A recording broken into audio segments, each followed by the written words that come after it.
There is nothing more appropriate than marching for a ceasefire on the day a ceasefire was signed. The real people desecrating armistice are those who will be laying wreaths in Whitehall while leading us potentially into another global war.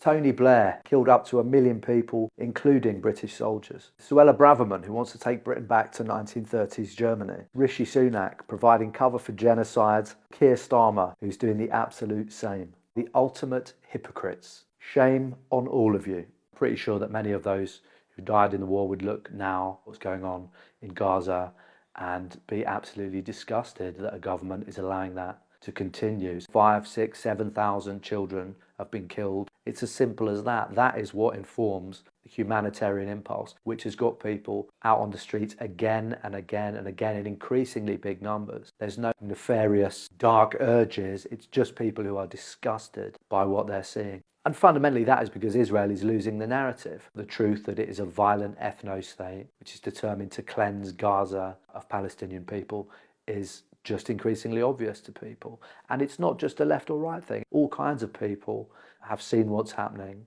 and will be there at these protests motivated by, again, the same thing, a basic humanitarian impulse. It's not rocket science, it's just a normal, well-balanced sense that children shouldn't be bombed. I understand that will be jarring for people in government, the kind of psychopaths who run the country, but that is what it is. Not out of hate, it's out of concern and out of a humanitarian impulse. They really wanted to ban a Don't Mass Murder Kids march. The police were under pressure from, of all people, the free speech warriors, the biggest snowflakes around. Suella Braverman, I don't know if she's trying to beat Priti Patel for her sheer Tory head girl nastiness, but she's doing quite a good job of it. She has routinely branded pro-Palestine sentiment as hate marches, which is just transparently wrong.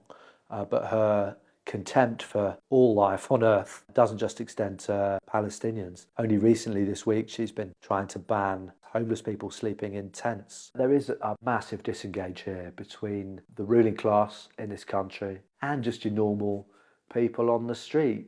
And it often is when there's a crisis, but I think the crisis of Gaza has really brought that to the fore even more. And fundamentally, what it tells us is that they have no answers. Neither the Tories nor Labour have any answers to the real crises. The Tories in particular are trying to turn this into a culture war. And the reason they do that is because they haven't got any bloody arguments. And so they try and reduce it down to an argument about identity, what's British, what's not. This protest will be full of all kinds of people. There will be veterans, there will be black people, there will be white people, old and young, Jewish, Muslim, but because they don't want to see children get blown up.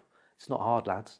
One of the fallbacks, the common fallbacks, which looks increasingly stupid, is that these protests are a place where Jewish people are not welcome. And anybody who is either intellectually honest or has been to one knows that Jewish people have always been at the forefront of resistance to these wars. The idea that all Jewish people define themselves by an allegiance to Israel is itself anti-Semitic. This woman's family died in the Nazi Holocaust. Obviously, the public, under common law, have the right to peacefully protest, but that could incite hate towards a specific community. That is not hate. That is the hate to protect the Israeli extermination of Gaza. And you know what is hate? Is to assume that Jews supporting it. That is hate. That is anti-Semitic for you to even imply that Jews support this Holocaust which is happening as we speak in Gaza. It's the truth. At the moment, it is 1:51 in the afternoon. I'm arresting you under No, shame on you. Where is the Free Speech Union, or whatever it's bloody called? Where is Nigel Farage, the ultimate free speech warrior? Free speech is being suppressed in the most astonishing way. Absent. They vanish like mist burned off by the sun. When they do turn up, it is, surprisingly or perhaps not, to demonise the people expressing their right to protest, expressing their free speech. I want this march stopped. It'd be a disgrace if it goes ahead, but I worry that the people that run my country now are so gutless that they may fail to act. Funny how they become almost overnight authoritarians when it's something they don't agree with all year round. The rest of the time, they of course position themselves as fervent defenders of the right to say whatever you want, no matter how offensive it may be. It's disturbing how particular slogans, for example, from the river to the sea, but there's a suggestion, I think, that that slogan is a call to reverse the situation. So there is maybe a Jewish ghetto and the Gazans are oppressing them. And it's amazing to me how that slogan has become somehow more of an affront, just a slogan, than the literal bombing of children and of hospitals and of schools in Gaza. A slogan is more offensive to some people than the actual practical day-to-day bombing of an open-air prison 25 miles long with 1 million children in it, thousands of whom have already died. It's bizarre to me those two things can even be compared, and yet they are. Cancel culture is a thing, as it turns out. Generally speaking, it's the right who are complaining about it. Till it comes to Palestine, where discussion about it, its historical context, its daily material reality is banned. Particularly true also when it comes to its advocates. How many people have we seen shouted down, ejected from political parties, banned from platforms, censored and attacked in the press for expressing support for the struggle of Palestinian people, locked as they are into Gaza, surrounded by walls and a Western-backed modern military? It's the ultimate cancellation, that of the Palestinian people. And I think anyone who's remotely fair-minded can see that. As we are approaching Remembrance, and we'll be remembering British soldiers killed in the line of duty, we should include in that the 700 British soldiers killed in Palestine. Remember that Israel was born out of terrorism, that people committed terrorist acts. Zionists were actively fighting an insurgency which killed more British soldiers than died in Afghanistan. And I hope that when we remember all the other British soldiers and servicemen who've died, we should remember them. The King David Hotel itself. It was in the wing on the right of the picture that the terrorists placed their explosive.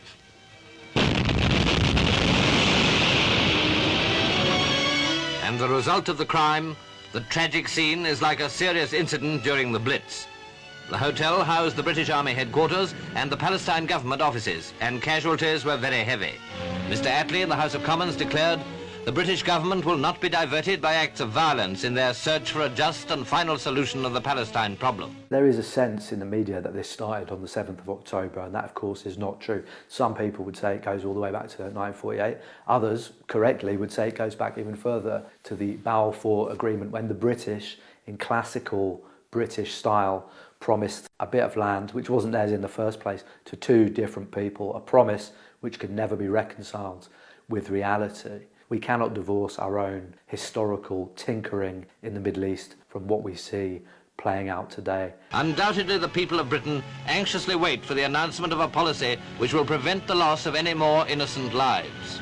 A lot of the discussion this week against the March in Solidarity with Palestine has talked about how disrespectful it would be and how it would desecrate the memory of our troops, and there might be a risk that the cenotaph is vandalised. But what has gone completely unmentioned is the presence in Gaza of Commonwealth war graves. You can go onto the Commonwealth War Graves website and it lists among the problems of running it the threat of missiles and the electricity being cut off. And so our own ally, who we seem to support without question completely to the hilt, is currently bombing the area of a Commonwealth war grave in Gaza with weapons, many of which are made in Britain and in America. These Commonwealth war graves, which we are all told are sacred, must never be desecrated, are tended by Palestinians, maintaining the war graves, in that case of British Indian troops, colonial troops, who fell in Gaza over 100 years ago. I think that's significant because it goes unmentioned again. The way you honour the dead, to my mind, is that you try and keep their numbers to an absolute minimum. These people who claim to be deeply invested in the memory of our troops are perfectly happy to cynically instrumentalise our own war dead to ensure that Israel can keep massacring civilians in the open-air prison that is Gaza. The way people are talking at the moment, it almost seems that a protest is somehow un-British, that it's somehow an affront to Britishness to march about things. But of course, that's absolutely not true. It's absolutely a British thing. You can say many things about the tradition of protest in Britain, but one of the things you can say is that it's very, very old. And it's older than quite a lot of things.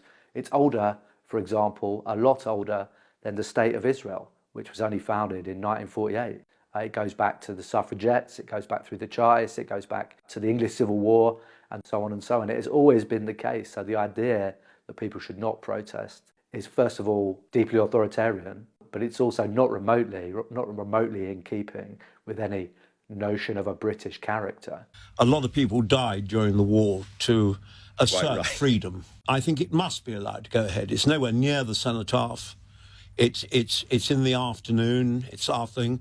And most of those people, 90% of those people, are not there to make trouble. They're there to express a deeply held view. Normal people are marching on Armistice Day in this country for peace, in support of a ceasefire. The US, which loves to frame itself as some kind of peacekeeper and an arbiter of international affairs, has responded by sending a nuclear submarine into the Mediterranean, alongside its various other massive deployments, permanent and temporary, around the region. If what you do is a test of your commitment to peace, logically one must have to be on the side of the people who are out protesting in the streets.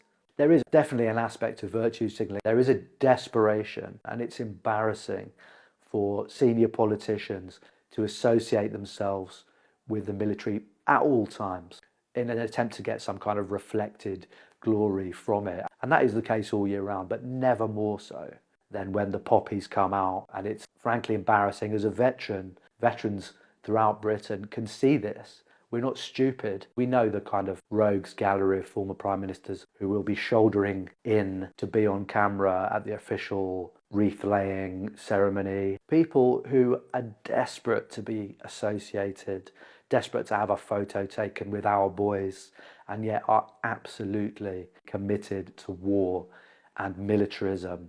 And we should all be very frank about their actual commitment to peace, their actual commitment to respecting the war dead. To quote Harry Patch, the last First World War soldier who actually fought in the trenches for the British, war is organised murder. War is a calculated and a condoned slaughter of human beings. War has no use to anyone. It would be better to have given that Gazer and his government a rifle each and the same. The other side, put him in a field, let him fight. It wasn't worth it. And he went further than that. He said, Remembrance was nothing more than show business. And it is his words that I always try and recall every time Remembrance comes around. And Remembrance is for a moment of serious reflection, not glorification of war, which is what it's become, but a moment for reflection on the victims, of the casualties of all wars. But it's particularly important now when the world is so fraught, and particularly with one eye on history. And it's not catastrophist to say that any small thing could set off the war into a wider conflagration, and things are extremely fraught in that region. We are deeply involved in this, and it's not over the top to suggest that this could spill into something much wider. We have to think about this in the context of Ukraine. We have to think about the precipice we are on there. Nuclear powers are involved. China and Russia have an interest in the region. This is a very dangerous situation, and we need to be very, very cautious. And for that reason, there is nothing more appropriate than an anti-war march in solidarity with the people in Palestine who are currently being attacked. There's nothing more appropriate than having that on Armistice Day, a day which takes its name from a truce, from a ceasefire, from a cessation of hostilities. It's absolutely right that people march, and it is the worst disrespect of all. The real disrespect and the real desecration is the people trying to weaponize remembrance to stop that. It's war season again, and the media, as always, will toe the line. It's during times of war that we should question more than ever the narratives that the mainstream media pump out. It's never been more important that we support independent media. So if you can, support Double Down News on Patreon.